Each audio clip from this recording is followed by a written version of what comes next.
has personally requested your services, and what's about to happen to you will destroy your marriage, ruin your family's reputation, and turn you into entertainment for the most powerful woman in the world, who sees your humiliation as just another Tuesday night. Yeah, this actually happened. Valeria Messalina ruled alongside Emperor Claudius for 7 years and basically controlled 60 million people across the beautiful empress who gave Claudius an heir and helped keep the empire stable after that whole mess with Caligula getting stabbed to death. But here's what they don't tell you in the history books behind all those marble statues and fancy ceremonies Messalina was running. What can only be described as the most twisted, systematic sexual exploitation ring in human history. I'm talking about stuff so messed up that even Roman historians. This wasn't just some crazy empress having affairs. This was industrial scale, psychological warfare disguised as imperial ENT. What I'm about to show you comes from official Roman court records. Eyewitness accounts from historians like Tacitus, who lived through this, and archaeological evidence we've literally dug up from the imperial palace. We're talking about a system that operated for almost a decade right in the heart of Rome. And here's the most disturbing part. Mussolini didn't just exploit random people. She specifically targeted the wives and daughters of Rome's most powerful families. Morning sexual humiliation into a weapon of political control. She had record keepers, schedules, profit margins. The whole thing ran like a business. I couldn't stop researching this story once I started. It's that insane. Before we dive deeper into this absolute nightmare, hit that subscribe button. If you're into dark history that actually happened, and drop a comment telling me where you're watching from. It really helps the channel grow. Now, let's get back to ancient. What is the most dangerous woman? All right, let me walk you through what Messalina actually did. Because when I first read about this, I literally had to put the book down and just process it. She turned part of the imperial palace, the actual seat of Roman power, into a forced prostitution network, but not with random women, with senators' wives, consuls, daughters, the most elite women in the empire. And get this, made it sound like an honor picture. This, you're living your normal life as a Roman noblewoman. When Messalina people show up with what they called recruitment lists, these weren't random visits. They had files on everyone which, please open political favors whose husbands needed government positions, who had the right attributes for specific clients. I found records showing they literally rated women like products, physical descriptions, family connections, personality assessments to predict who would comply and who might cause problems. The bureaucracy of it all is what really gets me. They had schedulers, client preferences, medical checkups, revenue tracking. They treated human beings like, here's what happened when you got selected. First, they tell you, this was a special honor from the Empress herself. Your family's loyalty to Rome was being tested.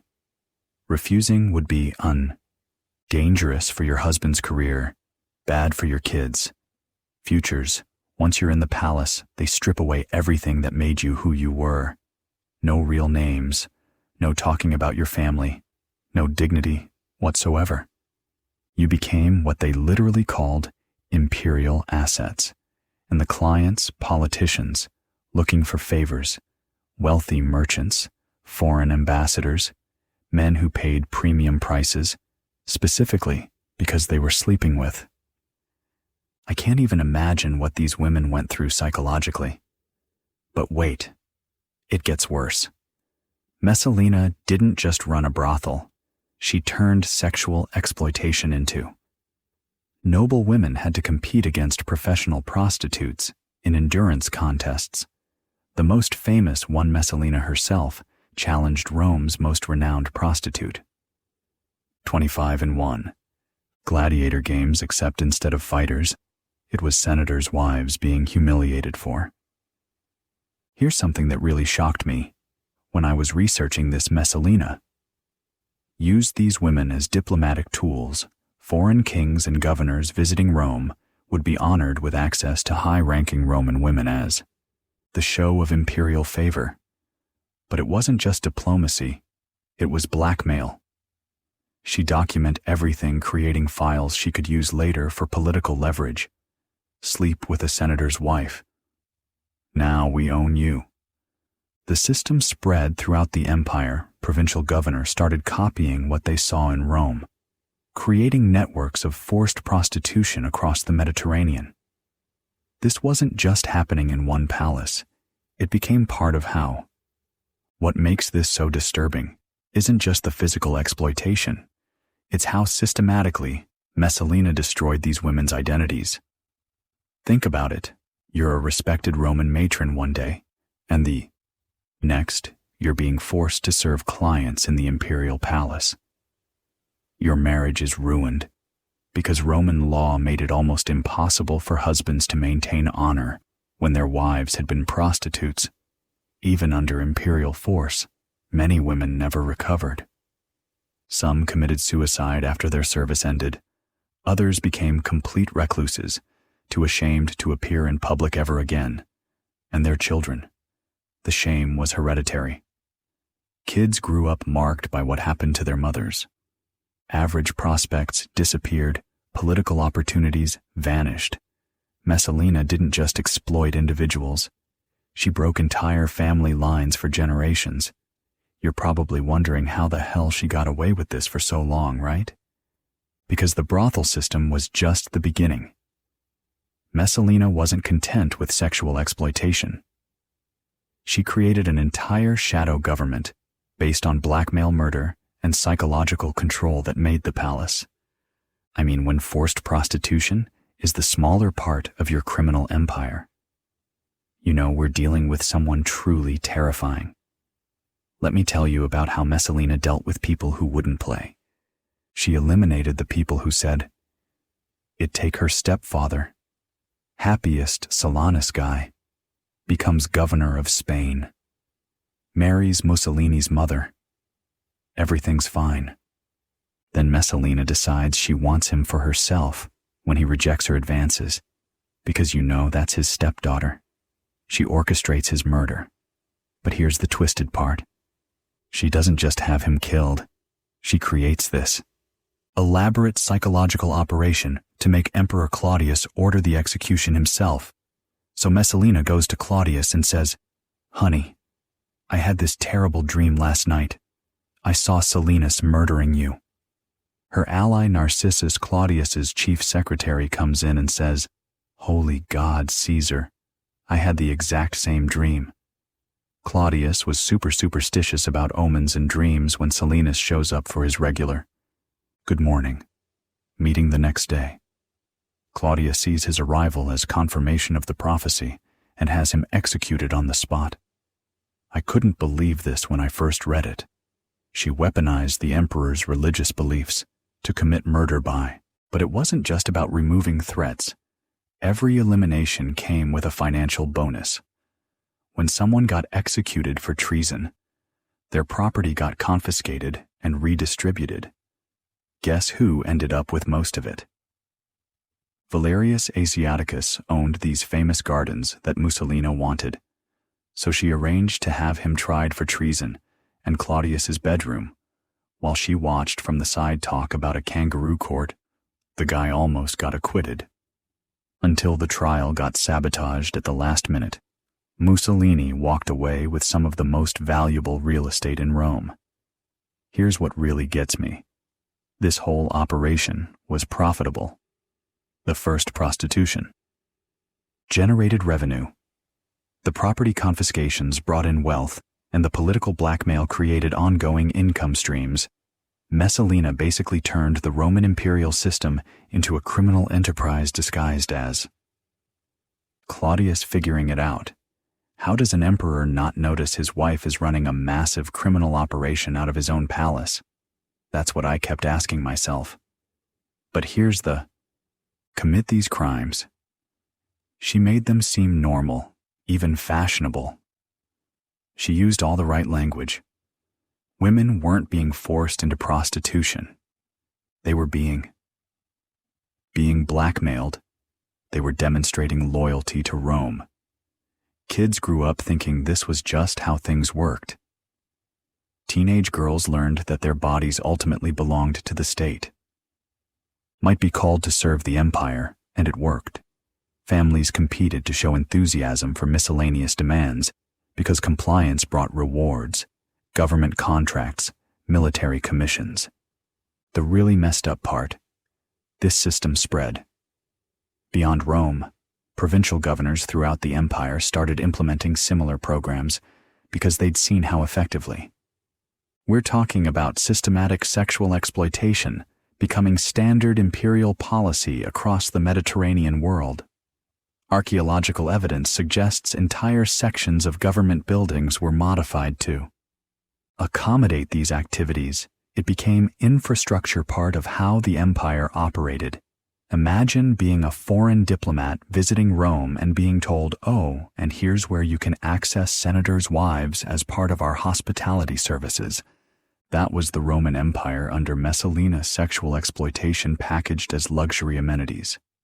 This sounds like fiction, but it's all documented in official Roman records. What do you make of something like this becoming completely most powerful civilizations?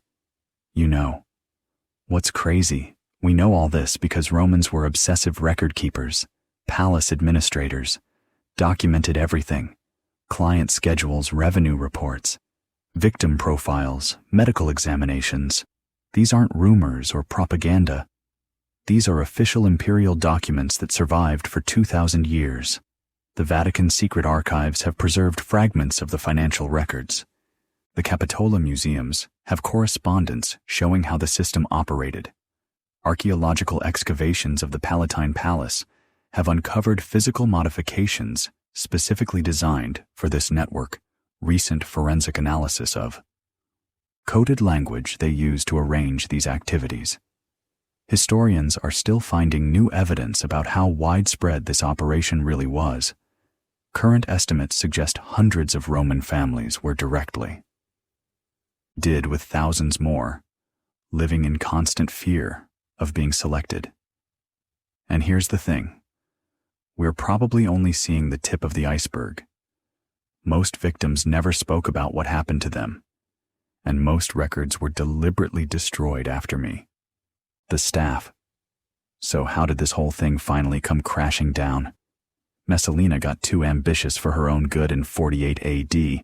While Claudius was out of town inspecting harbors, she decided to marry her lover guy, is silliest. Is there a public ceremony? Not a secret affair? A full wedding with all the Roman legal formalities? This was bigamy treason, and probably the stupidest political move in Roman history, all rolled into one. The wedding party became this. Victims were forced to serve as entertainment for the guests. It was like a grand finale showcasing everything she built over 7 years. But making it public was her fatal error when news reached. Claudius, even he, couldn't ignore what was happening anymore. Miscellaneous advisors knew she was done for. They sent guards to execute her in the gardens of Lucullus, the same property she'd stolen through murder years earlier. Her final moments. Begged for mercy and tried to negotiate no dignity, no honor, just desperate pleading from someone who spent years destroying other people's dignity. She died the way she lived, through violence and the complete denial of human worth. Here's what really gets to me about Messalina's story. It's not just about one evil person doing terrible things. It's about how quickly systematic dehumanization can become normal when the right person has enough power. The Bureau. See the language manipulation, the economic incentives, the generational trauma. These patterns appear throughout history whenever institutions gain absolute control over people's lives. The psychological mechanisms Messalina exploit are still relevant today. The power of shame to control behavior. The effectiveness of sexual humiliation as a political weapon. the way systemic abuse gets normalized through gradual implementation and appropriate cultural packaging. Understanding how this worked in ancient Rome helps us recognize similar patterns in our own world.